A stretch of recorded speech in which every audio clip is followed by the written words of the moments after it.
Every crime tells a story, and every story deserves to be heard. For more true crime stories, kindly hit that subscribe button and turn on notifications so you never miss a new episode. On a cold Friday morning, February 25, 2005, the quiet suburb of Park City, Kansas, was anything but ordinary. Police cars lined the street. News vans swarmed the neighborhood. Helicopters hovered overhead, their blades chopping the still winter air. Residents peered through curtains and cracked doors, trying to make sense of the chaos unfolding just a few houses down. At the center of it all stood a modest beige split-level home on Independence Street. It was the kind of house people passed every day without giving it a second thought. Neat, tidy, with trimmed grass in the summer and a shoveled driveway in the winter. Nothing about it screamed danger. Nothing suggested that inside lived a man capable of the darkest imaginable crimes. But when officers emerged with 59-year-old Dennis Rader in handcuffs, the community's sense of safety shattered in an instant. The man who had served as the president of Christ Lutheran Church Council, who worked as a city compliance officer, who volunteered with the Boy Scouts, was announced to the world as BTK, the bind, torture, kill serial killer who had haunted Wichita for more than 30 years. Neighbors were stunned. Some cried openly on their lawns, shaking their heads in disbelief. Others whispered, "It can't be him, not Dennis." For decades, people had lived beside him, attended church with him, trusted him with their children at scout events. He was a rule follower, a man who scolded teens for overgrown lawns or pets running loose. He was strict, but he wasn't a monster, or so they thought. The revelation was almost too much to process. If Dennis Rader could be BTK, then what did that mean about everyone else? Could anyone be hiding something that terrible? The horror wasn't just in what Rader had done, but in how convincingly he had lived a double life. Dennis Lynn Rader was born on March 9, 1945, in Pittsburgh, Kansas, the oldest of 4 sons. His family later settled in Wichita, where his father worked long hours as a mechanic. Rader would later describe his childhood as ordinary, though he often felt neglected and invisible, a seed of resentment that seemed to grow with him. In school, teachers remembered him as quiet, average, unremarkable. He wasn't a troublemaker, but he wasn't exceptional either. He blended in, which is exactly how he would later learn to thrive. Yet, beneath the surface, darker impulses were already taking root.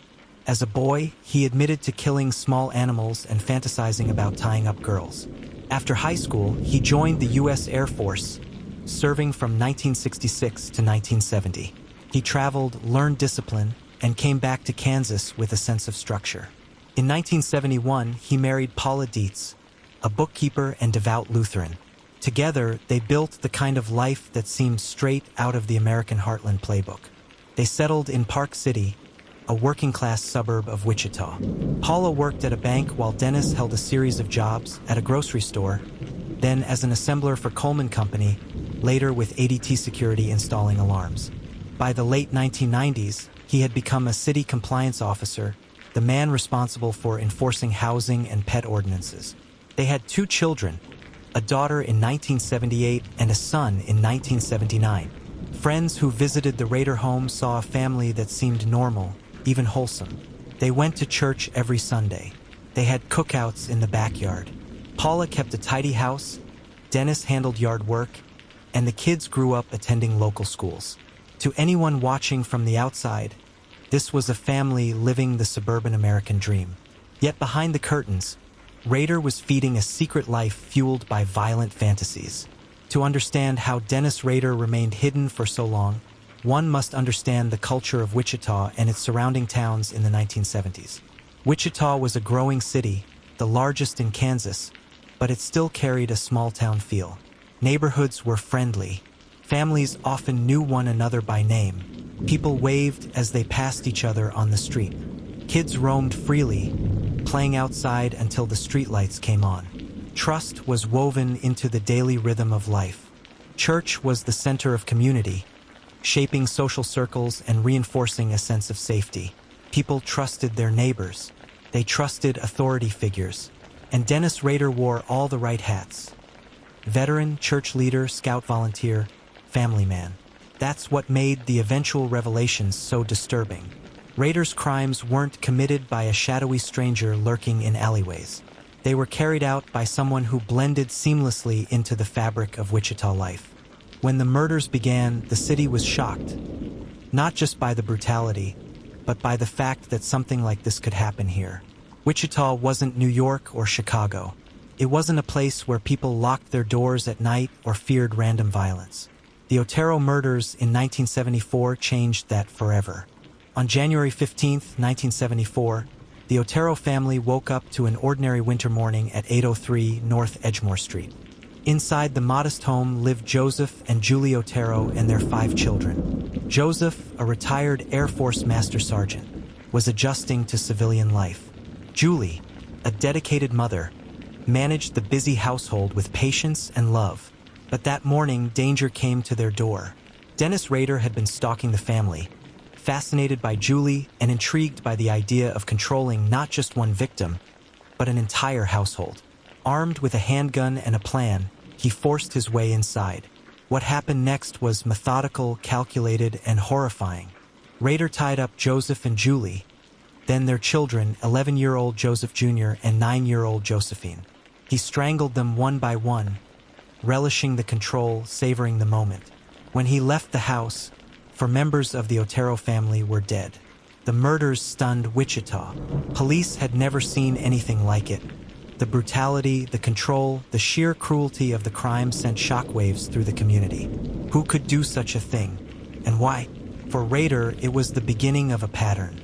For Wichita, it was the end of innocence. Parents who once let their children walk to school now drove them. Families who never locked their doors began installing deadbolts. Wichita had become a city living in fear. It wasn't enough for Dennis Rader to kill. He wanted recognition. He wanted the city to know there was a new predator in their midst, and he wanted the police to feel powerless against him.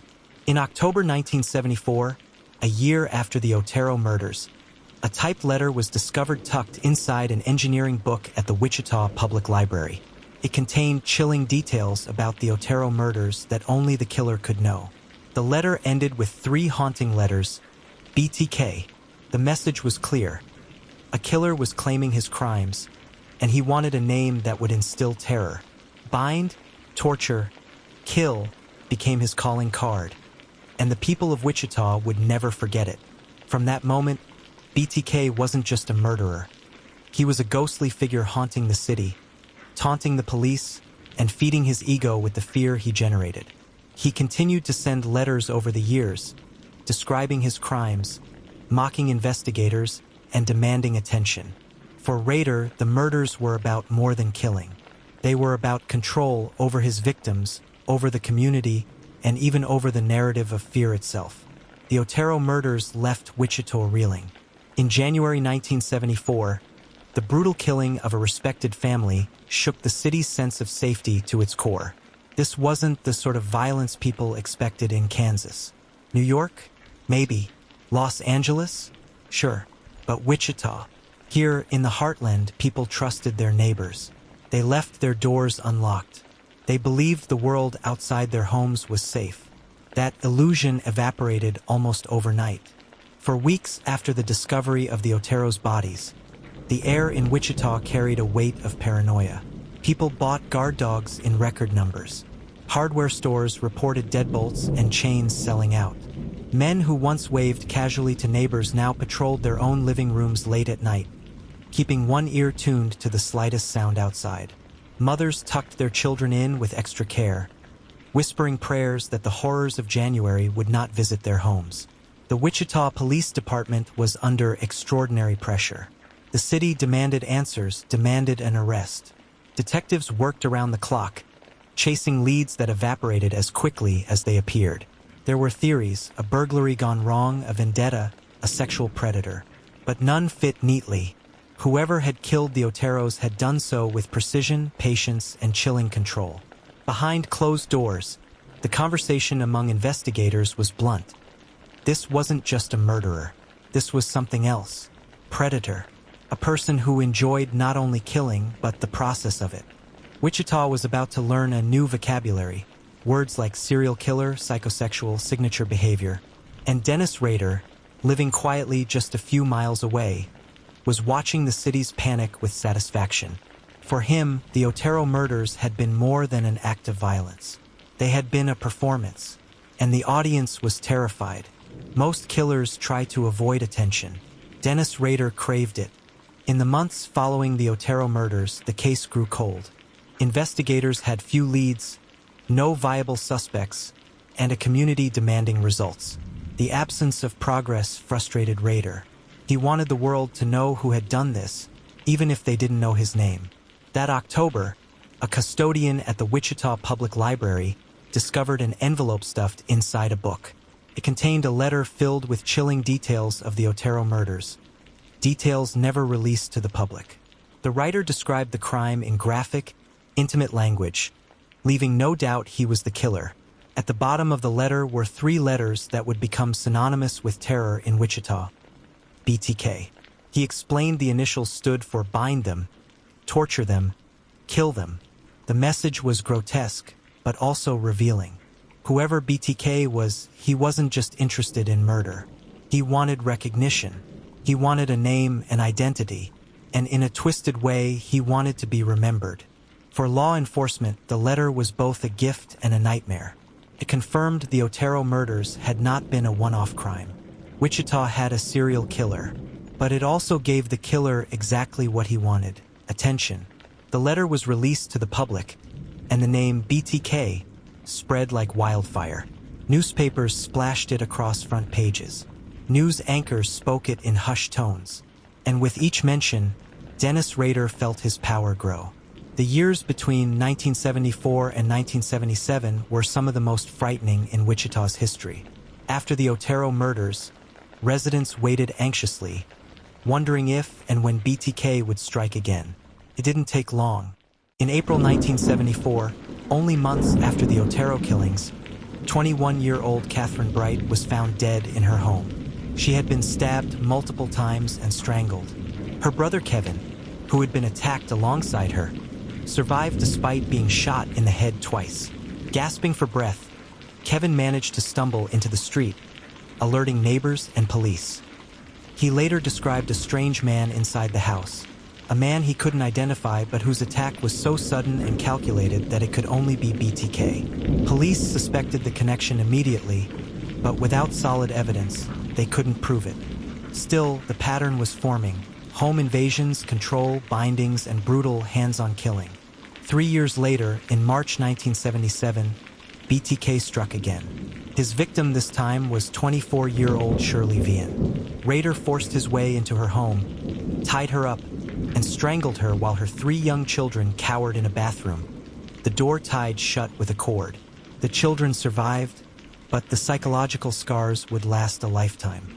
Just 9 months later, in December 1977, Rader killed again. His victim was 25-year-old Nancy Fox. This time, he broke into her home and waited for her to return from work. When she walked inside, he attacked, bound her, and strangled her. The following morning, in a brazen act of arrogance, Rader called police from a payphone, calmly reporting her murder. By now, Wichita was paralyzed. The randomness of the victims made the crimes even more terrifying. Families, single women, different neighborhoods. There was no clear pattern except one. BTK was choosing victims at will, and no one knew who might be next. For Dennis Rader, the murders themselves weren't enough. He needed to be in control not just of his victims, but of the entire city. And so he wrote. In January 1978, a letter arrived at Cake TV, a Wichita television station. Inside was another confession, this time claiming responsibility for multiple murders, including those of the Oteros, Shirley Vian, and Nancy Fox. The letter was erratic and filled with misspellings, but it carried a chilling demand: recognition. How many do I have to kill before I get a name in the paper or some national attention? He wrote. The letter was accompanied by a poem about Nancy Fox, written in a disturbing parody of a children's rhyme. It was cruel, mocking, and taunting. Wichita police knew they were dealing with a man whose crimes weren't driven solely by violence, but by ego. BTK wanted to be feared. He wanted to be studied, discussed, and remembered, and with each letter he succeeded. The media struggled with how to respond. Reporting on BTK's letters risked feeding his hunger for attention, but ignoring them could endanger more lives. Police were caught in the same bind. To communicate with BTK meant acknowledging his power. To stay silent meant letting him control the narrative anyway. Through it all, Dennis Rader sat at his typewriter in Park City, carefully crafting his words, mailing them, and then watching as his alter ego dominated the city. At home, he tucked his children into bed, attended scout meetings, and went to church on Sundays. But at night, BTK was alive and Wichita lived in terror. By the early 1980s, the name BTK had become synonymous with fear in Wichita. But then, something unexpected happened. Silence. After the murder of Nancy Fox in 1977 and the chilling letters that followed, BTK seemed to vanish. No new murders, no cryptic notes, no phone calls to police. It was as if the killer had disappeared into thin air. For investigators, the absence of activity was baffling. Serial killers didn't simply stop, not ones like BTK. Had he died? Moved away? Been arrested for another crime? Detectives quietly debated theories, but without evidence, they were left with little more than educated guesses. For Wichita residents, the silence was a relief. Slowly, people allowed themselves to breathe again. Locks remained on doors, dogs remained in yards, but the sense of all-consuming fear began to fade. Mothers once again let their children walk to school. Families spent evenings outside, reclaiming the normalcy that had been stolen from them. But BTK had not disappeared. He was still there, living quietly in Park City. He had simply shifted his focus. By 1978, Dennis Rader was a father of 2 young children. His daughter, Carrie, and his son, Brian, had become the center of his public life. Rader poured himself into the image of the perfect suburban dad, attending school plays, coaching Cub Scouts, working on home improvement projects. His wife Paula was active in the church, and together they embodied the wholesome Midwestern family. What no one knew was that Rader's urges had not gone away. He hadn't stopped being BTK. He had simply learned to control when BTK appeared. From the outside, Dennis Rader's life in the 1980s looked painfully ordinary. He worked at ADT installing security systems, often in the very homes of Wichita residents terrified of BTK. Ironically, the man installing locks and alarms to protect families was the same man who had terrorized them. Neighbors saw Rader as meticulous, sometimes overly so. He kept his lawn perfectly trimmed, measured the grass with almost military precision, and even scolded others for not keeping their property up to standard. As a compliance officer later in the 1990s, he carried this obsession with rules into his professional life, citing homeowners for weeds, loose dogs, or unkempt yards. Church, he was a leader. Christ Lutheran Church relied on Rader for organization, planning, and leadership. He served as president of the church council, read scripture during services, and attended potlucks and Bible studies. At home, he played the role of husband and father. He helped his children with homework, took them camping, and taught them life lessons.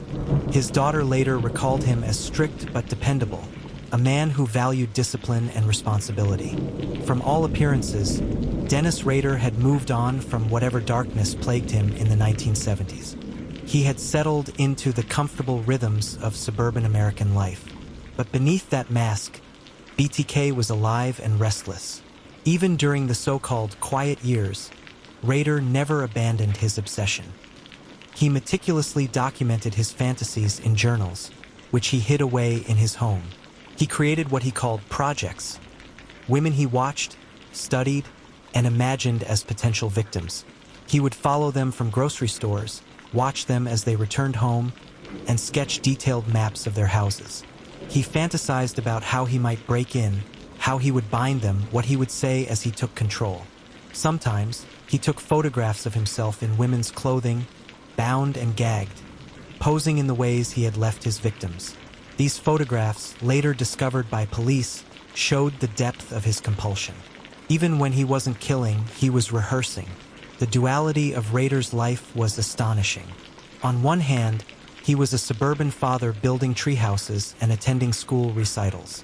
On the other, he was a predator immersed in violent sexual fantasies. His ability to compartmentalize, to separate Dennis the dad from BTK the killer, allowed him to remain invisible for decades. For more than a decade, Rader refrained from killing. Some criminologists later speculated that the responsibilities of fatherhood slowed him down, that the presence of young children in his home acted as a form of restraint. Others suggested that his job at ADT gave him an outlet for his compulsions. After all, he had access to countless homes, many of which belonged to women who fit his victim profile. But by the mid-1980s, the silence ended. In April 1985, Rader killed again. His victim was 53-year-old Maureen Hedge, a neighbor who lived just down the street. After killing her, he took her body to his church, posed her in grotesque ways, and photographed the scene. The brazenness of the crime shocked investigators when they later pieced it together. In September 1986, he attempted to kill another woman, 28-year-old Anna Williams, but she escaped his trap by returning home later than expected. Furious, Rader sent her a poem weeks later, taunting her for ruining his plans. By 1991, Rader murdered his final known victim, 62-year-old Dolores Davis. He bound and strangled her before hiding her body under a bridge. And then, once again, BTK disappeared into silence. Through the 1990s, Dennis Rader lived as though he were any other middle-aged man in Kansas. He worked his city job as a compliance officer, enforcing rules with zeal. Some residents found him overbearing, even petty, but no one suspected he was a killer. At church, he continued to serve in leadership roles. At home, he watched his children grow, sent them off to college, and eventually became an empty nester with his wife Paula. When neighbors thought of Dennis Rader, they might have rolled their eyes at his strictness, but they also thought of him as reliable. He was the kind of man you might see at the grocery store or wave to from your driveway. Ordinary, predictable, and that was exactly how he wanted it. What no one knew was that inside his home were trophies of his crimes. Photographs, drawings, journals, and stolen items from his victims. He cataloged his murders with the precision of a librarian, creating a secret archive that only he would ever see. For Dennis Rader, the 1980s and 1990s were not years of peace. They were years of control. Control over his family, his image, his community, and most of all, over the terrifying secret he carried. By the early 1990s, the BTK case was considered cold. It had been more than a decade since a confirmed BTK killing. Detectives retired, evidence boxes gathered dust, and the community moved on. Wichita still remembered, of course, how could it not? But without new activity, BTK slowly faded from daily conversation. For law enforcement, the case was frustrating. They had DNA samples from crime scenes, but the technology of the time was limited. They had mountains of letters and notes from the killer, but no viable suspects. BTK was a ghost, and in the minds of many, perhaps he always would be. For Dennis Rader, however, life was business as usual. He had risen to the position of compliance officer in Park City, where he enforced ordinances with zeal. Residents joked or complained that Rader took his job too seriously, handing out citations for tall grass, stray pets, or improperly parked cars. At church, he remained a respected leader. At home, he was a husband and father of adult children. By all accounts, Dennis Rader was simply living out his middle age in small-town America. But inside, the hunger was returning. BTK had been dormant for years, but not dead. And as Rader watched other serial killers gain national attention, Ted Bundy, Jeffrey Dahmer, John Wayne Gacy, he felt overlooked, forgotten. He wanted the spotlight again. In March 2004, 30 years after the Otero murders, Wichita was stunned when the Wichita Eagle received a letter. The package contained photocopies of photos from the Otero crime scene and a chilling word puzzle. It also included a driver's license belonging to Vicki Wegerle, a woman murdered in 1986, a crime long suspected but never confirmed to be connected to BTK. The message was clear: BTK was back. For police, the letter reignited one of the most infamous cold cases in American history. A new task force was formed, staffed with younger detectives who had only heard stories of the terror their city endured in the 1970s. They pored over old evidence, cross-referenced DNA samples, and studied the letters with fresh eyes. For the community, it was like waking from a nightmare you thought had ended years ago. Suddenly, BTK was real again. Not a ghost, not a story, but a living, breathing presence in Wichita. People who had let their guard down began locking doors again. Families once more whispered about him over dinner tables. The city's old fear returned with a vengeance. And for Dennis Rader, the attention was intoxicating. Over the next year, BTK sent more packages, letters, word games, and cryptic notes. He mailed items to local news stations, leaving behind clues he believed would keep the police chasing their tails. In one package, he included a Barbie doll bound with ropes, representing one of his victims. In another, he asked police a bizarre technical question. If he sent them a floppy disk, could it be traced? He demanded an answer in the newspaper. Investigators couldn't believe their luck. The killer himself was offering them a chance to track him. They responded carefully, assuring BTK in a newspaper ad that the disk would be safe. Rader, trusting them, mailed in a purple floppy disk. The disk arrived in February 2005. Investigators wasted no time analyzing it. Within hours, they found what they needed: a metadata trace. The disk had last been used at Christ Lutheran Church. And the name on the file? Dennis Rader. Detectives moved quickly but cautiously. They placed Rader under surveillance, gathering evidence without tipping him off. They obtained a DNA sample from his daughter, who had undergone a medical procedure years earlier. The results were a match. On February 25, 2005, police surrounded Rader's home in Park City. As he drove home from work, they pulled him over and placed him under arrest. For 3 decades, Dennis Rader had lived a double life. That morning, the mask finally slipped away. The quiet years as the case went cold. Rader's hunger for attention returning in the 2000s. His taunting letters and games with police. The floppy disk mistake that finally brought him down. Even after Dennis Rader was safely behind bars, Wichita remained haunted by the memory of BTK. The community had lived in fear for 30 years, through periods of silence, through waves of terror, through endless uncertainty. The arrest brought relief, yes, but it also reopened wounds. Families were forced to relive their trauma during court hearings, listening to the killer describe their loved one's final moments in gruesome detail. For survivors, closure was complicated. Knowing BTK was caught did not erase the decades of pain. For the Otero family, for example, the loss of their parents and siblings in 1974 had shaped their entire lives. Dennis Rader's capture could never give back what had been taken. Wichita, a city known for its quiet Midwestern charm, now carried an uncomfortable identity: home of the BTK Killer.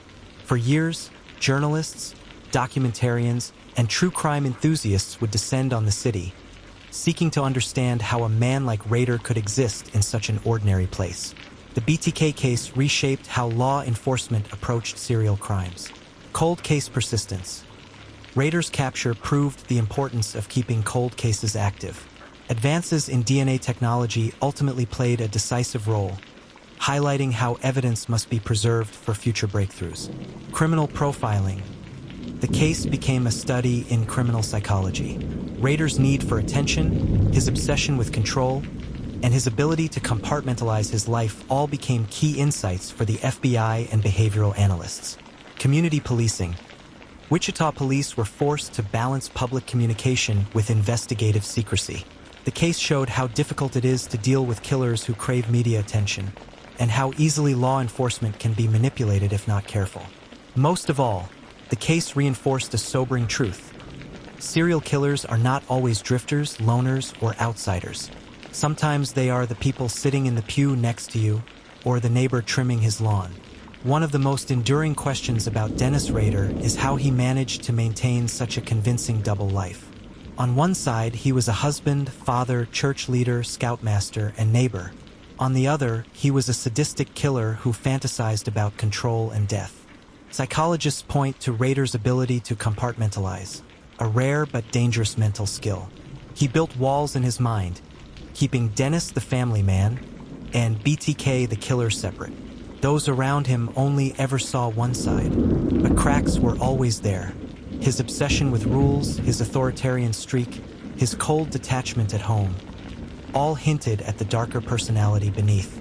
The BTK case became a chilling reminder that outward normalcy does not guarantee safety. Evil can hide in plain sight. In the years since Rader's arrest, BTK has remained part of America's cultural landscape. Books, documentaries, and podcasts have dissected his crimes. TV series like Mindhunter and HS Hotel have referenced him. Criminal justice courses across the U.S. still study his case.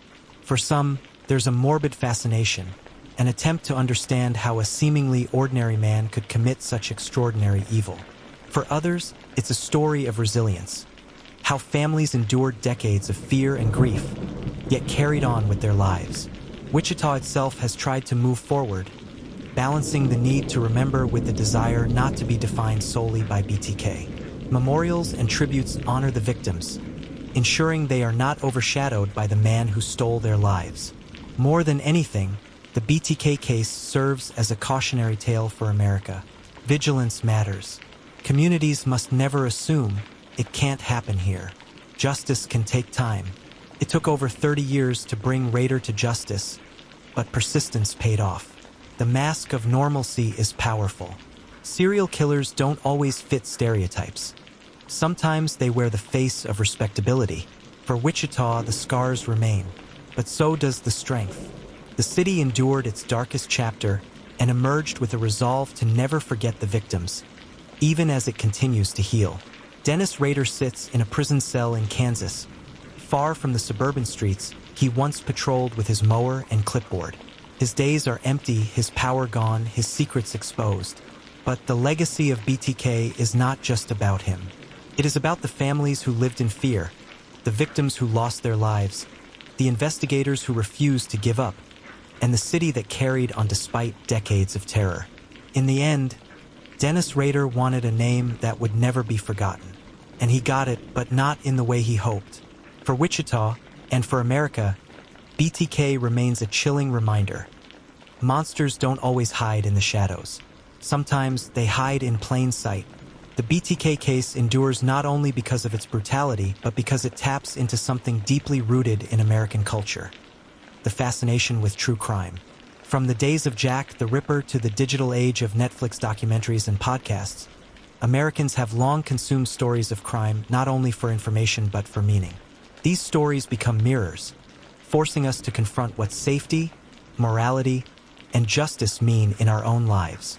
BTK's double life, church leader by day, killer by night, strikes at the core of this fascination. It asks the question most Americans dread: how well do we really know the people around us? In the years since Rader's arrest, the themes of his story have echoed in other cases. Golden State Killer, Joseph James DeAngelo. Another man who lived quietly in suburbia, working as a police officer, while secretly committing dozens of murders and assaults. Israel Keyes, the family man who maintained an outwardly normal existence while orchestrating meticulously planned murders across the country. BTK copycats, individuals who cited Rader as inspiration, proving his desire for infamy carried dangerous ripple effects. These parallels reinforce a chilling truth. Dennis Rader was not an anomaly. He was part of a pattern, a reminder that predators often thrive not on chaos but on blending seamlessly into order. The capture of BTK underscored the role of forensic science and digital investigation. His downfall came not through a sudden confession but through patient police work, DNA evidence, and a single careless digital footprint. Today, these tools have expanded. Genetic genealogy has solved hundreds of cold cases. Digital footprints leave trails that killers of the past could never have imagined. Predictive analytics in law enforcement raise new questions about privacy versus protection. BTK's story is both a cautionary tale and a technological milestone, showing how science can bend the arc of justice, even decades later. It is tempting, in the age of true crime entertainment, to lose sight of what lies at the heart of these stories: pain. For the families of BTK's victims, the coverage often reopens wounds. Documentaries, books, and podcasts resurrect memories they may wish to leave buried. For them, the story is not entertainment. It is life, interrupted and reshaped by violence. Rader himself, in prison, has occasionally sought to correspond with journalists and criminologists, still craving the recognition he always wanted. Each time his name resurfaces, the families are forced to relive the horror. This tension between public fascination and private grief is one of the hardest truths about America's obsession with true crime. The BTK case illustrates it in full. As America looks back on BTK, several lessons endure. Trust, but be aware. Communities thrive on trust, but blind trust can be dangerous. Awareness does not mean paranoia. It means recognizing that evil can hide under ordinary veneers. Justice requires patience. Some cases may take years, even decades, but persistence can yield results. Technology is both weapon and shield. Killers adapt, but so do investigators. The race between crime and justice continues, shaped by science. Stories shape memory. The way we tell these stories determines whether killers are glorified or whether victims are remembered. The responsibility falls on writers, journalists, and readers alike. Dennis Rader wanted to be remembered as BTK. Bind, torture, kill. He wanted the world to fear him, to never forget the name he created. But the true memory he leaves is different. He is remembered not as a criminal mastermind, but as a man whose ego led to his own undoing. He is remembered as a fraud, pretending to be a leader, a family man, a servant of God, while hiding a heart of cruelty. And most of all, he is remembered in contrast to the lives he destroyed. The Oteros, Catherine Bright, Shirley Vian, Nancy Fox, Maureen Hedge, Vicki Weggerl, Dolores Davis, ordinary people who deserved ordinary lives. The final mask, stripped away, reveals not power but emptiness. Rader is not a symbol of terror anymore. He is a warning that evil can live next door, smile in your direction, and still leave behind nothing but destruction. For Wichita, for America, for all who study his case, BTK is no longer a question of who but of how, and what it means for us going forward. Wichita, Kansas was never supposed to be the setting for a story like BTK. The heartland has always symbolized American ideals: family, community, safety, predictability. It is the place where children ride bikes on quiet streets and neighbors wave from porches. That's why the BTK story shook not only Wichita but the country. If such evil could grow in the very soil of small-town America, what did that say about the nation's assumptions of safety? The fear that gripped Wichita for 3 decades was not just about a killer. It was about the collapse of certainty, the realization that there is no corner of America untouched by the possibility of darkness. Perhaps the most haunting lesson from BTK is how unremarkable Dennis Rader looked. There were no flashing neon signs of danger, no scars, no wild eyes, no brooding silence in dark alleys. Instead, there was a man who attended church, led scout meetings, and scolded neighbors about law and ordinances. This dissonance forces Americans to wrestle with uncomfortable questions. How much can we really know about the people around us? What behaviors are merely quirks, and what are red flags? Can communities remain trusting without being naive? Rader was proof that the monster is not always in the shadows. Sometimes it smiles politely, hands out flyers at church, and wears the mask of normalcy. When Dennis Rader was arrested in 2005, justice was served. But what does justice mean in the face of decades of fear and countless lives destroyed? For the families of his victims, there was no restoration, only the partial relief of knowing he could no longer harm anyone else. For Wichita, there was closure, but not healing.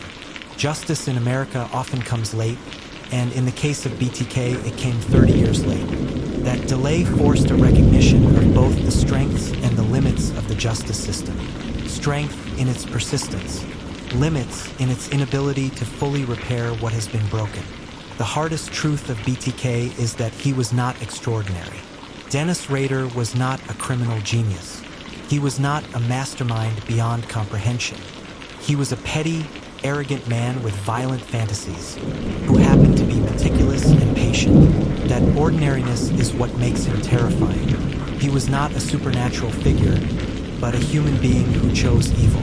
For Americans, that realization is both chilling and clarifying. Monsters are not born in distant lands, cloaked in myth. Sometimes, they are ordinary men who feed ordinary resentments until they rot into something unrecognizable. As the story of BTK closes, the temptation is to linger on him, the killer who wanted to be remembered. But the Rader endurance belongs not to Rader, but to the families who survived, the community that rebuilt, and the investigators who never gave up. In the face of darkness, Wichita carried the light. Parents still raised children. Churches still gathered on Sundays. Schools opened their doors each morning. Life went on, defiantly, in the shadow of terror. And perhaps that is the final lesson BTK leaves America. Evil is real, it can be ordinary, and it can live among us, but it cannot erase resilience. Communities can grieve, endure, and move forward. Families can reclaim dignity. A city can carry scars and still grow stronger. Today, Dennis Rader sits in silence. The man who once demanded attention, who mailed poems and puzzles, who needed the world to say his name, now spends his days in obscurity, confined to a cell. He will die there. His power is gone. But the memory of BTK remains, not as a legend of terror, but as a cautionary tale of vigilance, justice, and resilience. In the end, Rader got what he wanted, to be remembered, but not as a figure of power. He is remembered as a warning, etched into the American conscience, a story retold not to honor him, but to remind us all of what can hide behind the mask of ordinary. The story of Dennis Rader, the man who called himself BTK, is more than the tale of a serial killer. It is the story of how one man's hunger for control and recognition terrorized a community for 3 decades, and how that community endured. Rader lived behind a mask of ordinariness. Father, husband, scout leader, church council president. He taught his children about rules while secretly breaking the most sacred rule of all, the right to life. His neighbors trusted him, his congregation respected him, and his family loved him. Yet beneath that surface was a man who planned, stalked, and murdered with chilling patience. For Americans, his story resonates because it challenges the comforting assumption that evil can be easily recognized. Rader wasn't the shadowy stranger lurking in alleys. He was the neighbor mowing his lawn. He was proof that monsters can wear ordinary faces. But the legacy of BTK is not just about what was lost. It is also about what survived. The victims' families, though scarred by grief, carried on. Investigators refused to give up, pursuing leads through decades of silence until science and persistence finally delivered justice. Wichita, though shaken, rebuilt its sense of trust and identity, determined not to be defined by its darkest chapter. The lessons endure for the United States at large. Evil can be ordinary. It does not always announce itself. Awareness, not paranoia, is the key. Justice requires persistence. Even when delayed, justice is possible through determination and advancing science. Communities are resilient. Fear may linger, but so does the strength to carry on. Victims matter most. True crime stories must never forget that behind every case file is a human life. Today, Dennis Rader sits in a prison cell, stripped of control, his power reduced to nothing. He wanted to be remembered as BTK, a name of fear. Instead, he is remembered as a man undone by his arrogance, his need for recognition leading directly to his downfall. The true endurance lies with the lives he could not erase, the families who remember, the investigators who never gave up, and the city of Wichita that carried on. In the end, Rader's story is not one of power but of failure. He wanted to be a legend. He became a warning. And for the United States, that warning is clear. Monsters may hide in plain sight, but so too does resilience. Evil may cast long shadows, but it never fully extinguishes the light of those who endure. For more chilling true crime stories, please subscribe to the channel. Turn on your notification bell to get notified immediately a new content drops. See you soon.